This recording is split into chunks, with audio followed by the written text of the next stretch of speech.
Bajpe police ಠಾಣಾ ವ್ಯಾಪ್ತಿಯ ಕಂದಾವರ ಗ್ರಾಮದ ಶ್ರೀ ಕೋರ್ದಪ್ಪು ದೇವಸ್ಥಾನ ಮಲಿನಗೊಳಿಸಿದ ಆರೋಪದಲ್ಲಿ ಕಿನ್ನಿಕಂಬಳದ ಶಾಹುಲ್ ಹಮೀದ್ ಎಂಬಾತನನ್ನು ಬಂಧಿಸಲಾಗಿದೆ ಎಂದು ಪೊಲೀಸ್ ಆಯುಕ್ತ ಎನ್ ಶಶಿಕುಮಾರ್ ಹೇಳಿದರು.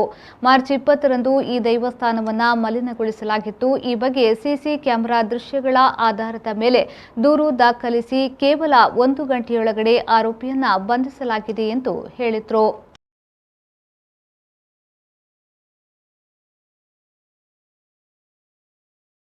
ಮಂಗಳೂರು ನಗರ ಕಮಿಷನರೇಟ್ನ ಬಜ್ಪೆ ಪೊಲೀಸ್ ಠಾಣಾ ವ್ಯಾಪ್ತಿಯಲ್ಲಿ ಮಂಗಳೂರು ತಾಲೂಕಿನ ಕಂದಾವರ ಅನ್ನುವಂಥ ಗ್ರಾಮ ಪಂಚಾಯತಿಗೆ ಬರುವಂತಹ ಕಂದಾವರ ಪದವು ಶ್ರೀ ಕೋರ್ದಪ್ಪು ದೇವಸ್ಥಾನ ಏನಿದೆ, ಇಲ್ಲಿ ಒಬ್ಬ ವ್ಯಕ್ತಿ ಬಂದ್ಬಿಟ್ಟು ಅಲ್ಲಿ ದೇವಸ್ಥಾನದೊಳಗಡೆ ಓಡಾಡಿರುವಂಥದ್ದು, ದೀಪವನ್ನು ಹಾರಿಸಿರುವಂಥದ್ದು, ಮತ್ತೆ ಅದಕ್ಕೆ ಏನು ರಕ್ತ ಗಾಯಗಳಾಗಿರುತ್ತೆ ಆ ರಕ್ತವನ್ನು ಅಲ್ಲಿ ಮಂಟಪದ ಮೇಲೆ ಮತ್ತೆ ಪ್ರಿಮೈಸಸ್ ಎಲ್ಲ ಹಾಕಿರುವಂಥದ್ದು, ಬಹಳಷ್ಟು ಅನುಮಾನಾಸ್ಪದವಾಗಿ ಓಡಾಡಿರುವಂಥದ್ದು.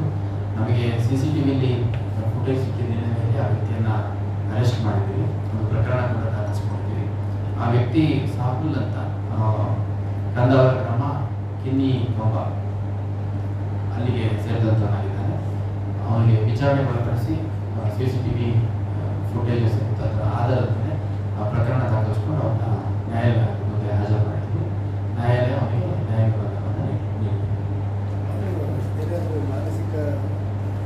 ನಾವು ಮೆಡಿಕಲ್ ಎಕ್ಸಾಮಿನೇಷನ್ ಮಾಡಿಸಿದ್ದೀವಿ.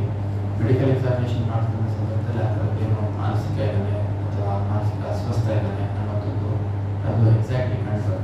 ಇನ್ನು further examination of family members ನಾವು ಹೇಳ್ತಾರೆ ಅಂತಂದರೆ ಅದನ್ನು ನಾವು ತನಿಖೆ ಅಳವಡಿಸ್ಕೊಳ್ಳಿಕ್ಕೆ ಸಿಗ್ತದೆ. ಮತ್ತು ನ್ಯಾಯಾಲಯದ ಮುಂದೆ ಅವ್ರು ಪ್ರೆಸೆಂಟ್ ಮಾಡ್ಕೊಳ್ತಾರೆ. ಸ್ಪೆಸಿಫಿಕ್ ಆಗಿ ಏನು ಹೇಳಿಲ್ಲ ಅವನು, ಇಲ್ಲ ನನಗೆ ಗೊತ್ತಾಗಲಿಲ್ಲ ಅವರಿಗೆ ಅಂತ ಹೇಳ್ತಾರೆ.